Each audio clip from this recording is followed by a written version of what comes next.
বাঁকুড়ার পশ্চিম কোলে সবুজ জঙ্গল ঘেরা পাথরের পাহাড় শুশুনিয়া। আর এই শুশুনিয়ার প্রকৃতির যেমন প্রকৃতিপ্রেমিকরা শুশুনিয়ার দেখতে আসেন, ঘুরতে আসেন, আর পাশাপাশি যারা অ্যাডভেঞ্চার, যারা রক ক্লাইম্বিং করেন, যারা পাহাড়ের চড়ার শিক্ষা নিতে চান, তারাও কিন্তু এখানে ছুটে আসেন। প্রত্যেক বছর শুশুনিয়াকে বেছে নেওয়া হয় কারণ শুশুনিয়ার যে বৈশিষ্ট্য, পাহাড়ের যে বৈশিষ্ট্য রয়েছে, এই রক ক্লাইম্বিং কোর্সের জন্য সবথেকে বড় আদর্শ বলে মনে করছে অভিজ্ঞরা।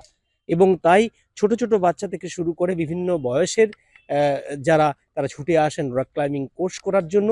আর এই রক ক্লাইম্বিং কোর্স করার পর তারা নিজেদের নিজেদের যে স্বপ্ন রয়েছে, সেই স্বপ্ন সফল করার উদ্দেশ্যে এগিয়ে যায়।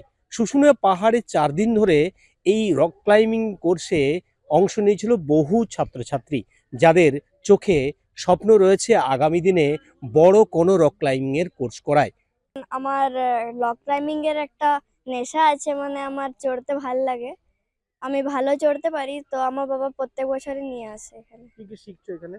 এখানে মানে ওই ডিসিপ্লিন হয়, শেখানো হয়, তারপরে কিভাবে পাহাড়ে চড়তে হয় সেগুলো শেখানো হয়। এই শুশুনিয়া পাহাড়ের যে প্রকৃতি, শুশুনিয়া পাহাড়ের যে ওঠার যে শিক্ষা এবং মূলত পাহাড়ে চড়ার শিক্ষা এখান থেকে নিয়ে তারা তাদের যে অ্যাডভেঞ্চার হওয়ার বা তাদের যে অ্যাডভেঞ্চার রক ক্লাইম্বিং কোর্স করার যে ইচ্ছে রয়েছে এখনো পর্যন্ত, সেগুলো কিন্তু বহু ছাত্রছাত্রী তারা ছুটে আসছেন, এই কোর্স করছেন। তবে অনেকেরই চোখে স্বপ্ন রয়েছে হিমালয় অভিযানের। বাঁকুড়া শুশুনিয়া থেকে সৌরভ গঙ্গোপাধ্যায়, কলকাতা টিভি।